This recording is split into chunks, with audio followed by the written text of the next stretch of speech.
बिस्मिल्लाहिर्रहमानिर्रहीम। प्यारे दोस्तों, अस्सलाम वालेकुम। आज आपके साथ एक बहुत दिलचस्प नावल किस्सा शेयर करने जा रहे हैं। ये नावल कालिज कलियां और भंवरे 2000 में लिखा गया, जिसके कई एडिशन छप चुके हैं। ये नावल लाहौर के उस दौर का है जब पाकिस्तान में मोबाइल फ़ोन सर्विस मौजूद नहीं थी। कायरीन की सहूलत के लिए अब इस तहरीर को यूट्यूब की शक्ल में पेश किया जाता है। उम्मीद है कमजोरियों के बावजूद आपको पसंद आएगा। मजीद अपनी राय इस नंबर पर व्हाट्सएप करें या ईमेल करें। ये नावल प्रोफेसर मोहम्मद अकरम नियाजी पाईख्याल की तहरीर है, जो ग्रेजुएट कॉलेज बखर्स में HOD एसोसिएट प्रोफेसर रह चुके हैं। उन्होंने MA physical education Punjab university से टॉप किया। Hammer throw Pakistan inter universities gold medal, Pakistan under 20 gold medal 1990, Asian masters gold medalist 2019 Malaysia, judo Punjab champion Pakistan silver medalist 2000, kick boxing Pakistan champion 1995, wrestling कुश्ती Punjab champion और Rustam Sargodha division 1999 जैसे एजाजात के हामिल हैं। उन्होंने पाकिस्तान की नुमाइंदगी इंडिया, थाईलैंड, अरब अमारात और मलेशिया में की। बखर के हजारों खिलाड़ियों की कोचिंग की, जिनमें से सैकड़ों सूबाई लेवल, दर्जनों कौमी लेवल और कई इंटरनेशनल मेयार तक पहुंचे हैं, और अपने बेटे मुसब अकरम नियाजी को भी इंटरनेशनल रेसलर बनाया। फिजिकल एजुकेशन पर कई किताबें तहरीर की और टेलीफिल्म अहद लिखी।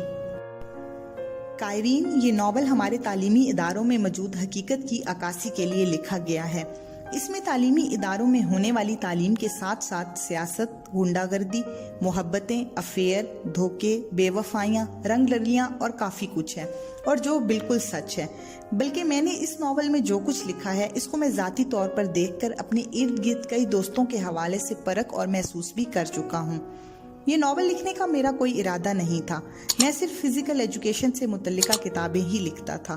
2000 में मेरा एक्सीडेंट हुआ और मैं चंद दिन के लिए सिर्फ चारपाई तक महदूद हो गया। मेरा खेल और मुकाबले रुक गया। वक्त था कि गुजरता नहीं था, और तबीयत ऐसी थी कि कुछ करना चाहती थी।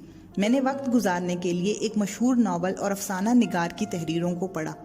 पढ़ने के बाद मैं हैरान हुआ कि तहरीरों को पढ़ने से साफ महसूस होता था कि ये हकीकत से काफ़ी दूर हैं। मजीद ये कि वो फर्जी तहरीरें इतनी दिलकश भी नहीं थी कि बंदा इनमें खोकर इनको महसूस करे और मुताला के शौक से भरपूर लुत्फ़ो अंदोज हो। मैं उस मुसन्निफ या मुसन्निफा का नाम नहीं लेना चाहता, ये मेरी अपनी सोच है जो कि शायद दुरुस्त ना हो, लेकिन मैं इस नतीजे पर पहुंचा कि मैंने अपनी हकीकी ज़िंदगी में उन अफसानों से ज़्यादा सनसनी खेज वाक़यात और लम्हात, कॉलेज के अफेयर्स, बनती टूटती लड़के लड़कियों की दोस्तियाँ, वादे, वफ़ाएँ और बेवफाइयाँ, और कुछ प्रोफेसर्स की शफकत के अलावा हवस भरी नज़रें, स्टूडेंट्स यूनियन के झगड़े, बदमाशियाँ, कत्ल और सियासतदानों का स्टूडेंट्स को इस्तेमाल करना, और ज़िंदगी का काफ़ी कुछ देख चुका हूँ। मैंने सोचा अगर इन्हीं वाक़यात को एक जंजीर में पेवस्त करके नावल तहरीर किया जाए तो पढ़ने वाला दिलचस्पी के साथ साथ लाहौर के तालीमी इदारों और वहाँ पर होने वाले अजीबोगरीब वाक़यात को पढ़कर सही मायनों में तालीमी इदारों और लाहौर की सैर कर सकेगा। सच में तो बहुत कुछ है, मगर मैं इसमें वो कुछ नहीं लिख सकूंगा जिसकी हमारी तहजीब इजाज़त नहीं देती, लेकिन फिर सच छुपेगा भी नहीं।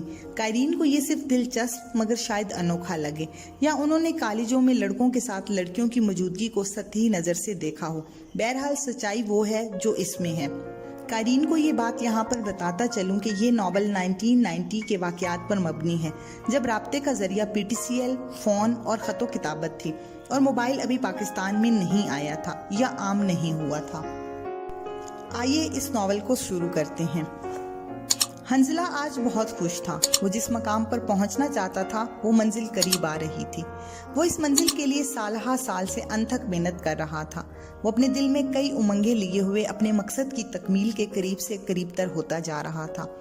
उसके शहर से लाहौर तक का फासला 8 घंटे था, और रात को चलने वाली बस फासला सिर्फ 6 घंटे में तय करती थी। हालांकि सड़क की हालत इंतहाई ख़राब थी। हंजला की उम्र तकरीबन 20 साल थी। वो बस में सवार होकर लाहौर जा रहा था, जहां उसने अपने उस्ताद को मार्शल आर्ट्स के लिए ब्लैक बेल्ट का टेस्ट देना था। हंजला BA के इम्तिहान बहुत अच्छे नंबर लेकर पास हुआ था। उसे कभी उम्मीद थी कि इस यूनिवर्सिटी में बाआसानी दाखिला मिल जाएगा। बस में अपनी मंजिल के लिए रवा दवा वो अपने तस्वुर में महम्मात सर करने में मसरूफ़ था। उसकी ये आदत थी कि जब भी सफ़र करता दानास्ता आंखें बंद किए सीट से पुश्त लगाए बैठा रहता। यूं अपने ख्यालों में गुम रहता اور کچھ وقت کے لیے اس کے خیالات خوابوں میں داخل ہو جاتے کیونکہ اور اس کو نیند آ جاتی۔ اس کے خیالات کیا ہوتے؟ وہ ہمیشہ ایک ہی جیسے ہوتے، یعنی کہ رومانوی اور جنگجو۔